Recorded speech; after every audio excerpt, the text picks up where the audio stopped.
Okay, good afternoon. We're just going to wait a few minutes for people to log on. I think we're live. If we're live, come say hello.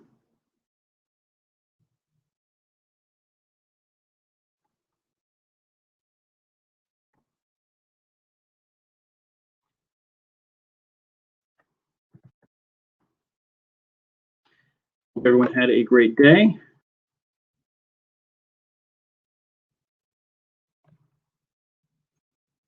Okay, so thanks for joining me. Fred, how are you?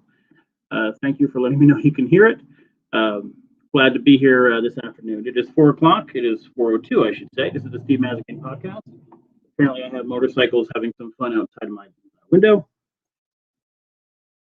And I'm drinking my hot green tea because I'm 85. So, a few things to talk about today, but over the last few days, I think it's been around town. So I've talked to a few people today. I'll read this statement from their Facebook page, but Sheri's Bakery closing. That's kind of a big deal. It's been here as long as I've been in town.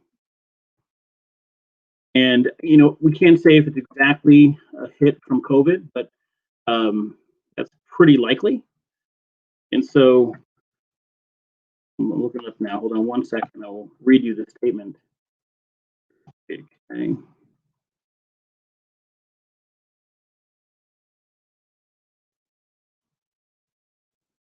It was kind of sad to see. There are businesses really, really struggling, and then some of them are closing or changing the way they do business. Here's which they read on November 30th. I'll read directly from their social media page. This is Sheri's Bakery, who has announced that they're closing their retail location. It says, to our valued customers, during these uncertain and changing times, we have decided to take Sheri's Bakery in a new direction. First, we'd like to thank our valued customers who have made us a success for the past 23 years. It's no small feat to be in business for 23 years. We have enjoyed growing our business with all of you, and I hope we will continue to have your loyalty. We'll be moving our bakery operation to a new location with a more modern approach to business. We'll be doing online sales along with holiday order pickups at the new location. This transition will take place over the next few months. Please check our Facebook and Instagram page for updates. Wish everybody a happy new year. And then later in the comments, they post, we are closing our retail store and will not be opening a new retail location. Instead, we're setting up a small baking kitchen.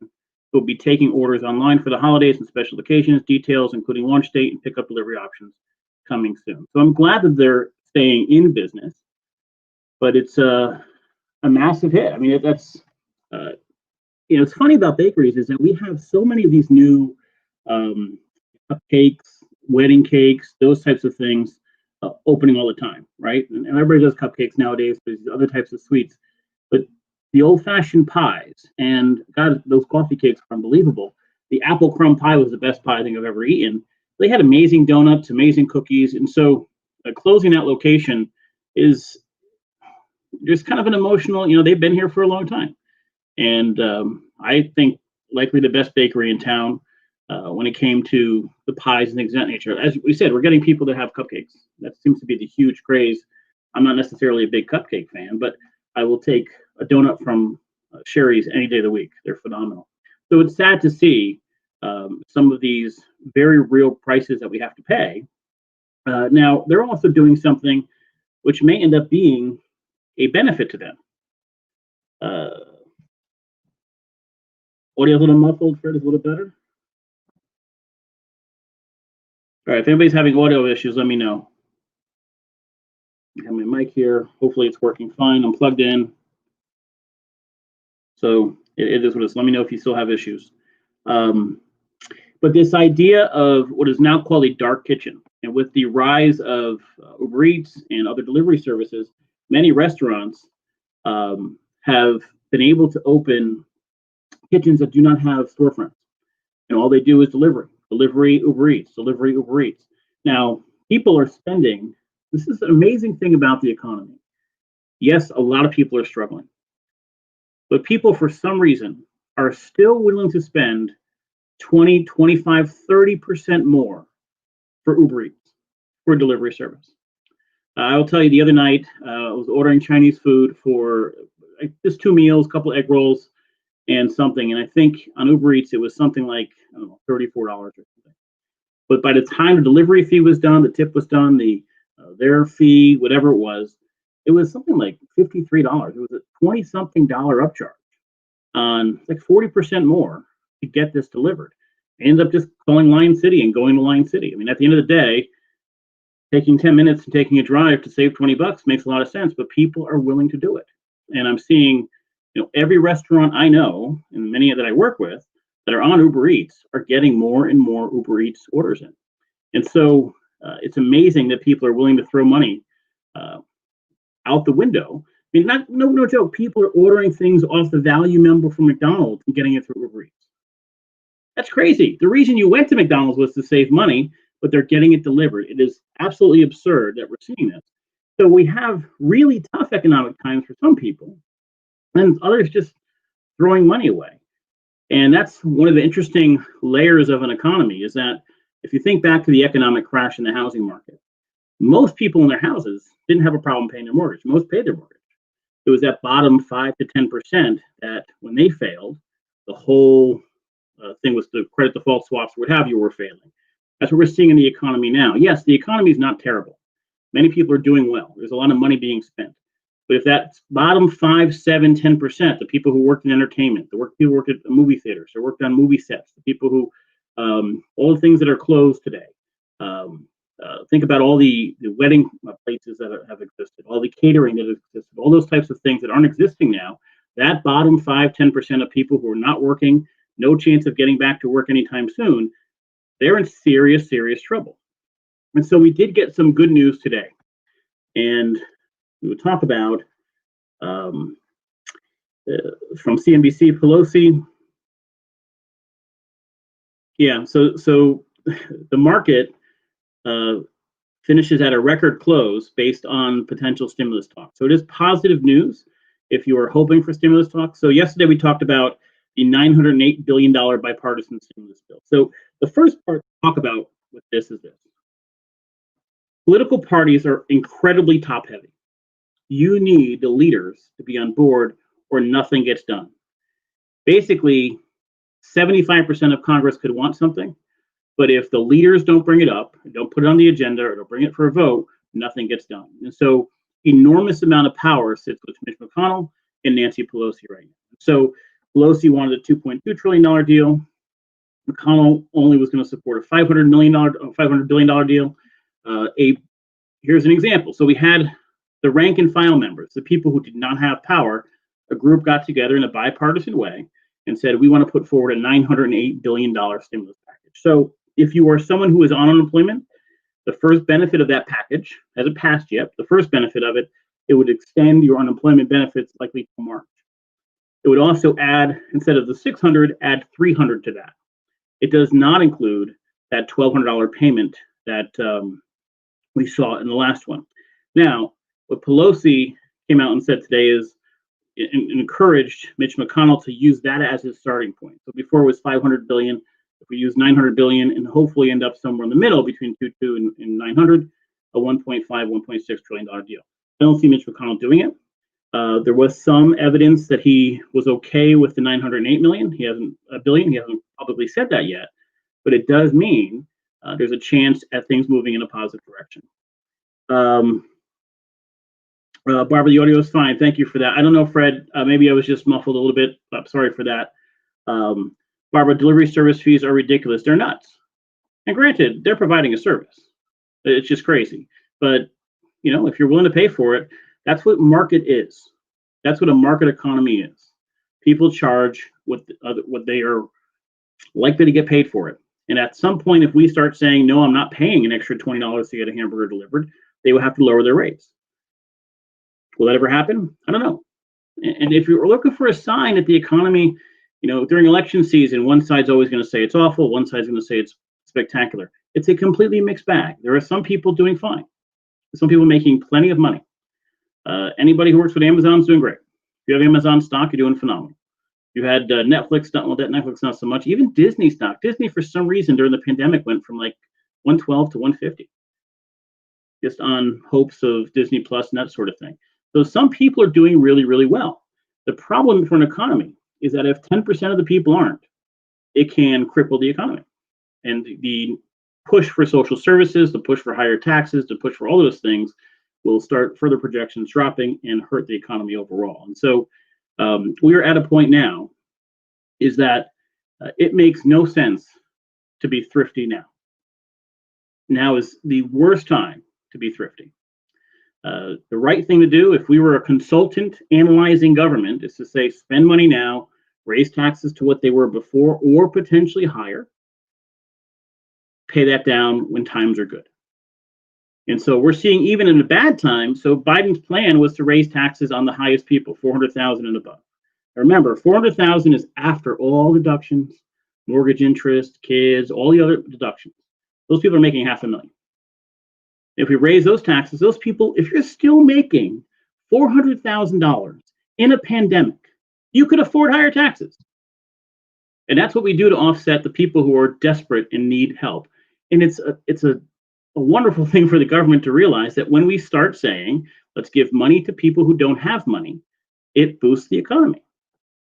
And we can see it firsthand. Talk to any restaurant owner. When that $600 ran out, within 2 or 3 weeks, their numbers started going down. People didn't have the money to spend. So that $600 helped keep those people alive that were getting it, the restaurant owner alive, the people he was working for him alive, and all those things is reciprocal. Everybody's helped by having money in the system and it being spread around. Mitch McConnell is not helping anything right now. It makes no sense. But we did get some good news. The stock market's reacting to it on a chance that we may get a stimulus package passed. Let's hope we do. But if we don't, we will continue to have the issue that we're seeing with things like Sheri's and a lot of restaurants unable to keep it. We actually have some restaurants opening. There's a place where Strega closed called Doma, which is opening. I haven't stopped in yet. I'll stop in there. But it's, hey, God bless them. If they can succeed, I think Strega was a little overpriced and fortunes weren't great for an Italian restaurant. But if they can succeed in this time, they can succeed anytime. Patty, we are living our life the same way, not overspending. Well, hopefully, we're never overspending. Only difference is shipped my grandchildren their Christmas presents. Won't be seeing them this year. We'll do an opening via phone. Like you make a camera thing? Oh, I see. You open the present. Again, I don't relate really well to those Christmas presents being opened. Right? That's not something I've lived with. Everybody has these memories of Christmas morning. I do not have those memories, so I can't relate to what that meant. We still do Toys for Tots and warm coats. There is a big Toys for Tots thing happening at Willoughby's. I have to get more information on that. They asked me to publicize it. I will.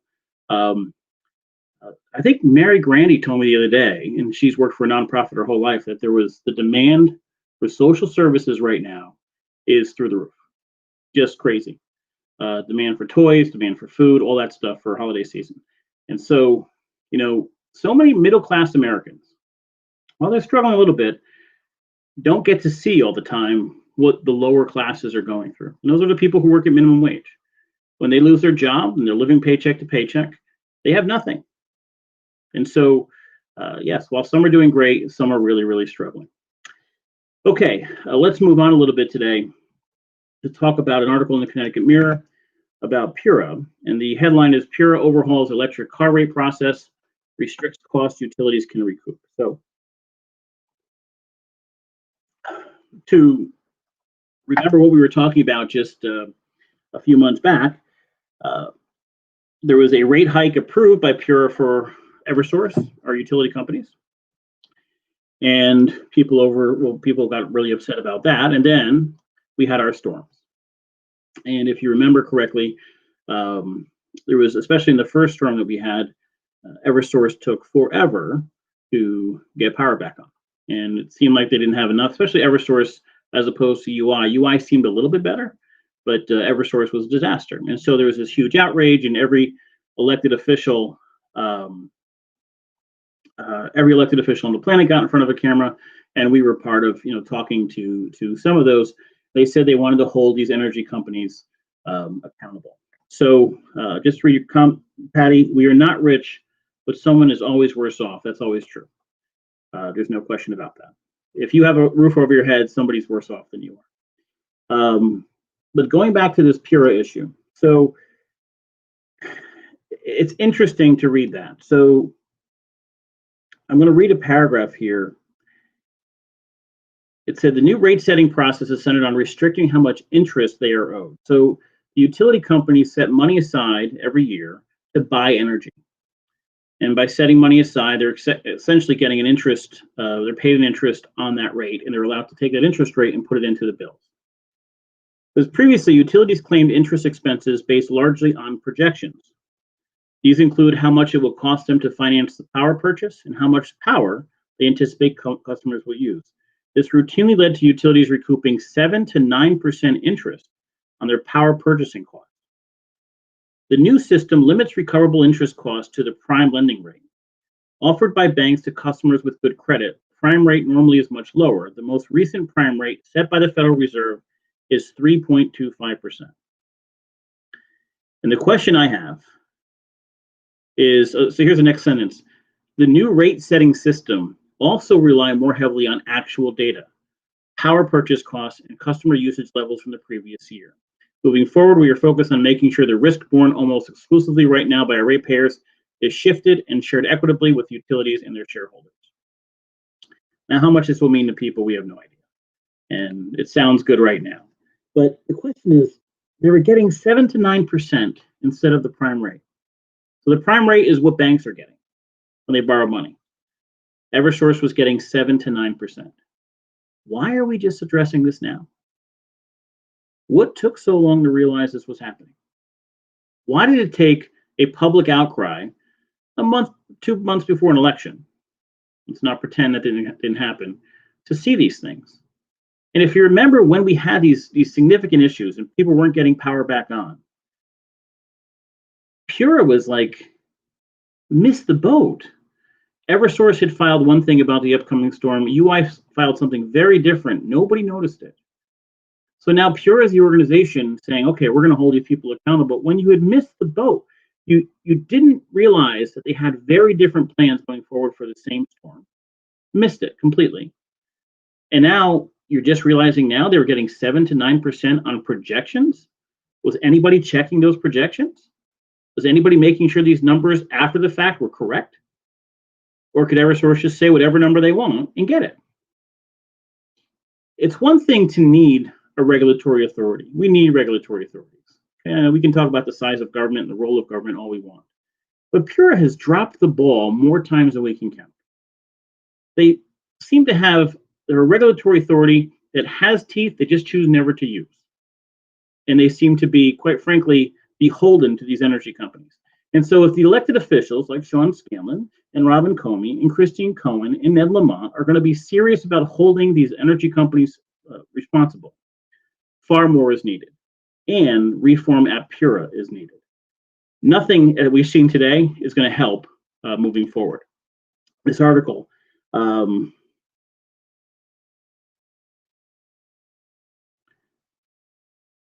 delayed potential rate hikes, the energy Eversource, but we'll review the decision once we receive it. So basically, you're going to give nothing. We commend Pura for its greater pursuit of greater transparency and clarity in the mechanisms for adjusting rate components. Why are we doing it now is the question. Congratulations. They're always going to do that. They're going to say how great Pura is. Senator Blumenthal, who always likes to be quoted, called Wednesday's action a breath of fresh air, bringing more accountability to bear on Eversource and UI. However, more must be done, including setting more affordable rates and creating a Connecticut-based, truly public utility. That's an interesting concept. Do you have a public utility in Connecticut? Do you start a government-run utility company? That's actually more close to socialism than anything that's been proposed in most of these elections, actually having the means of production being owned by the government. But we have towns like Wallingford that have it, and people seem to like it, and they get their power back much faster.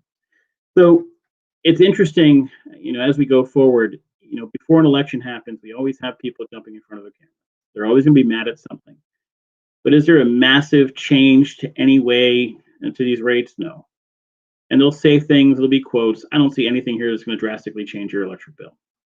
And at the end of the day, we have the organization that very much dropped the ball a few months back in getting ready for these storms, and Pura, whose job it was to oversee this, who didn't do it. And then we say, well, Pura, you rein these guys in. That doesn't make any sense. It's not realistic. And we got what we expected. There's no significant change to anything here. Justin, good afternoon. Steve, how does a person get on Pura? Is it appointed? I'm sure it is.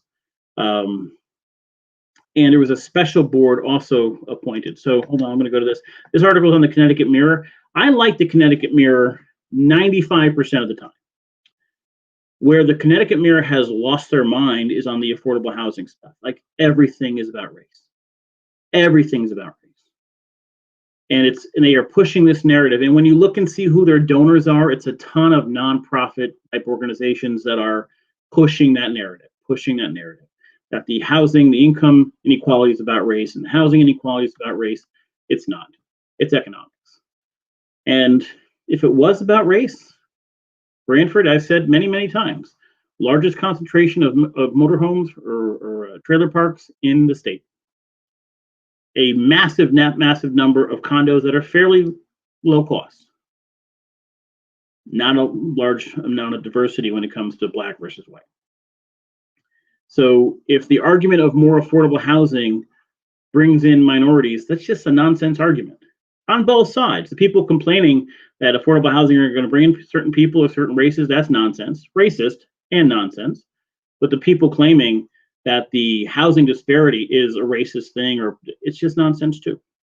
It's easy to throw race into the argument because it's an emotional one. But this is economics. That's all it is. And so the Connecticut Mirror has these series of articles, and every article, they make it a point to show pictures of a black family that can't get out of New Haven and get somewhere else. Well, I don't see a lot of barriers outside of the housing market right now, which is through the roof. But in years past, there were condos, in Branford for under $100,000. There were rents in Branford that were not crazy. So there was plenty of opportunities. You want to make it about race, you can, but you're not basing it on any facts. You're just putting things together that don't make sense. And the Connecticut Mirror has jumped on that over and over and over again. All right, Chris, you're the second person that said that. So is the sound good or not? Somebody just said, go fund me for a new microphone. This is supposed to be a really good F5 fine microphone. So I'm not sure what's going on. Some people are saying they can hear me fine, some they can't. And I apologize if you can't. I will try to figure out what the problem is tomorrow. But this microphone is like a month old. So sorry about that. But in any event, go to the Connecticut Mirror. You can read that article. Pura overhauls electric rate process. Restrict costs utilities can recoup. It's worth a read. Ultimately, it doesn't say much.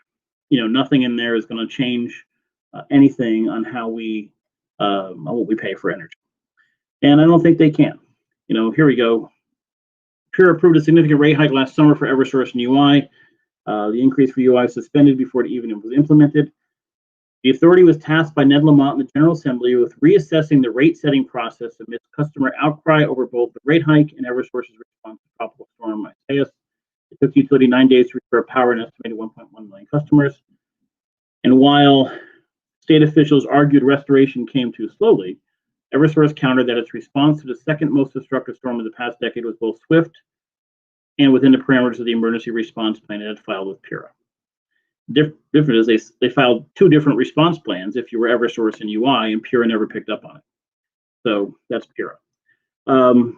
Okay, thanks, guys. I don't know. I get some people hearing me fine and some people not. So I apologize for that. I don't have an answer for that, but I hope we can, figure it out. I don't know if the volume is off or something, but we'll take a look, and I'll test it a few times going forward afterwards. So, all right. So basically, that's it for today. You have the update on the energy system. That's not going to be a game changer by any means. Marcy, let's see. There are many rents in Branford, high. There are many rents in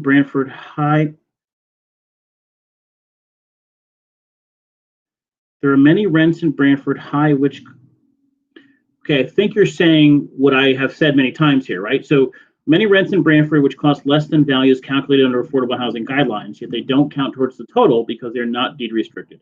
Absolutely correct. If there's any change I want to see that the law, it's the deed restriction. The theory is this.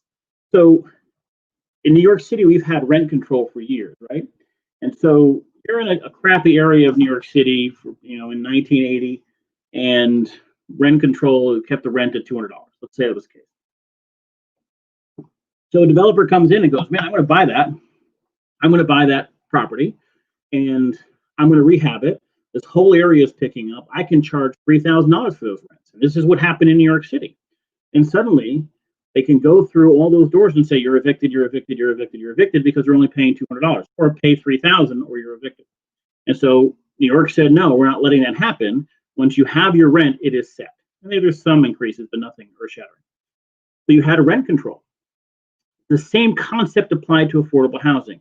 What they said was, we don't want to move people who need affordable housing into an apartment, have them paying $800 for that apartment, and then suddenly, for some reason, the landlord, it sells to a developer, or the area does well, then somebody can go in there and say, well, I want $2,000 for an apartment, and all these people are displaced.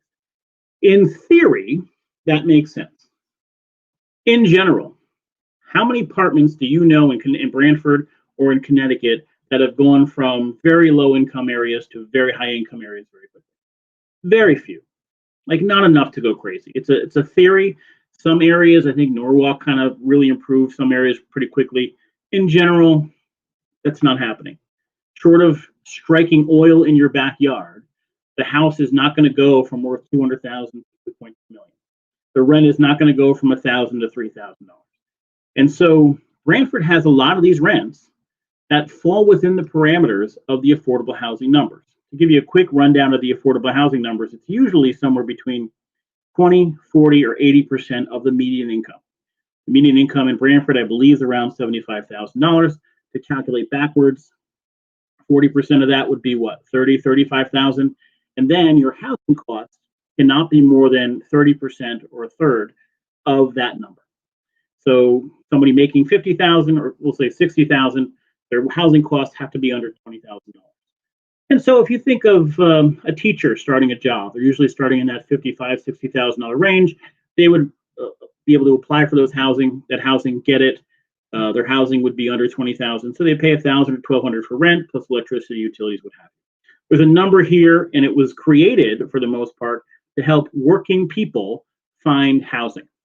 It has morphed into low income, section out, 8 kind of thing that people, when you say affordable housing, automatically think. That's not true.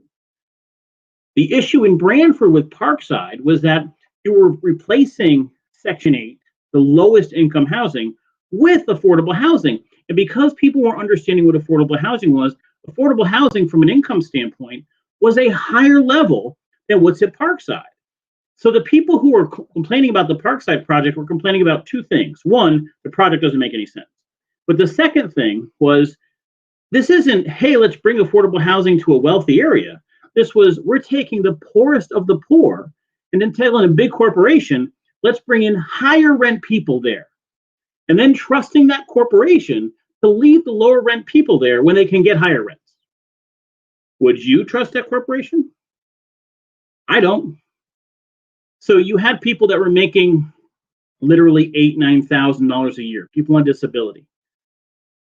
And now you're bringing in people and picking units that are 80% of the median income, people that are making $60,000 a year. So you're replacing units that existed for those that needed housing the most desperately. You're replacing them with affordable housing, which is a step or 2 above. You will have literally people making $60,000, $65,000 living in that building when everybody there now makes 10 or 12. And so to those Democrats that were yelling, oh, this is an affordable housing project, we have to support affordable housing, you don't know what you're doing. You are hurting the people who Beacon would never have in that new facility. They made a promise that they'll find a house for them. Yeah, right. Beacon has a rental unit they can get for $1,000, but they're going to keep it at $300 for that person forever? I don't think so. I just don't buy it. And then never mind that, the people who are most desperate, the people that the counseling center have to put up that are victims of domestic violence or victims of or homeless or what have you, the people who need emergency shelter, they often went there. They're not going there now. Once that new facility's up, it's people that make over a certain amount of money and under a certain amount of money, and none of those people would come close to qualifying for a lot of those units. So, look at it. If you're Beacon and you can get somebody making $60,000 or $70,000 and still be under that 30% threshold, you're going to get those people. And that unit will now have market rate units in it. So they can rent out units for $1,200, $1,400, $1,600. The top floor of a 4-story building overlooking baseball fields, you're probably going to get $1,600, $1,800 for that rental unit. And to make it better, Beacon is applying for a grant for $23 million to build it. So here's what will happen. The government will fund that project that will create less housing units for the most desperate people in town. That's what that project is. And the reason that project is even possible is because Brantford is not allowed to count the vast majority of housing units that qualify financially, but don't have, as Marcy Pelosi just said, a deed restriction. And all a deed restriction says is you can't drastically increase this rent. If you're charging $1,000 for rent, it has to stay in that ballpark for the 50 years. But granted, it was gonna anyway. Unless the Beverly Hillbillies hid oil in the backyard, it was gonna stay there. So with or without the deed restriction, it wasn't gonna dramatically change. But we're not allowed to count them. We're not allowed to count the trailer parks. The trailer parks, they passed an interesting law. You can only count the trailer parks if they're if the land is owner occupied. Well, nobody in the trailer park owns the land. Can't count it. So Brantford gets screwed every which way but loose. We have people that are completely deformed about what that project is. Go down there now. I guarantee you, you can't find 5 people that make $12,000 a year. They're on disability. They're getting $800 a month. But if it became a Beacon project and people moved in there that are at Beacon's numbers, you would have, it's affordable housing, people starting off as teachers and police officers and firefighters and people that are working, but certainly not the people making under $12,000 a year. And so those yelling, we need more affordable housing, you fell for a ruse. You fell for nonsense. That's not what's happening down there. While most areas are saying affordable housing, you're putting lower income housing into that area, that's true for 99% of projects that are applied for. In this particular project, affordable housing is an upgrade on the income that would go there. An upgrade. And we had people, morons, Democrats at that stupid meeting with stickers, support affordable housing, you're screwing over the people that need it most. That's what you're doing. Go talk to the counseling center, ask them what they say. They say that's what they're missing. When the calls come in for emergency housing, when a mother with 2 kids needs emergency housing, they would talk to Parkside. Now Beacon, why would they do it? We're going to have units at 1,200 and 1,400 and 1,600 that are government subsidized units because they're considered affordable housing. And a deed restriction exists. The affordable housing law is the dumbest law I've ever seen. It's beyond stupid. And that's my issue with the Connecticut Mirror. They have a series of articles that run to race. It's about race. It's about race. It's not about race. Beacon doesn't give a damn. The developing company does not give a damn about equality or race or anything. They care about their bottom line. They're a $100 million company. And they've made a fortune taking advantage of laws, getting the government to pay for projects, and they get money forever. Patty, true, when we bought our condo, our mortgage was cheaper than our rent. That's true, yeah. Patty, that happened to my disabled cousin. They said he made too much money, ridiculous. That's what would happen with Parkside here. The affordable housing, I got a little off on affordable housing, but the affordable housing law is so nonsensical. And there are Democrats in this town that bought into that lie, hook, line, and sinker. It's amazing. They were at the meeting. I'm like, oh, we have to help our people. How many times do we have to tell you? The people there making under $12,000 a year, the people that couldn't move there making $60,000 a year. You tell me what's helping the most vulnerable people. Now, does improvements need to happen at Parkside? And I keep pointing because it's that way. But yes, they do, if they're in bad shape. The best possible outcome is that we build an affordable housing unit and make sure they're included in that somewhere else in town, on Route 1, near a grocery store. You know, Karen's Corner has made a career, a living out of working with the senior living facility not far. something along those lines, where it's closer to closer to stores and shopping and sidewalks. That area is terrible. The people who are against it weren't racist. They were against a 4-story monstrosity. You have multiple smaller buildings now, and now they're replacing with one big 4-story building. But two, the economics of helping people doesn't work. The economics for Beacon works. Beacon's going to make a ton of money. But the people most vulnerable, the people who are going to need really low cost housing, the most, people who aren't working, the people who are disabled, the people who are homeless, they're not helped by that project. And it makes no sense to continue to believe that they were. Some people just fell for it. So, all right. Went a little long today because I got off on affordable housing is really a fun topic. But so does the mic work?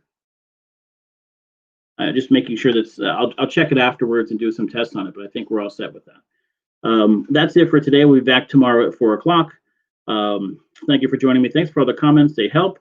And we will be back live tomorrow for our final podcast of the week at 4 o'clock, guys. I hope you all have a great night. See you tomorrow.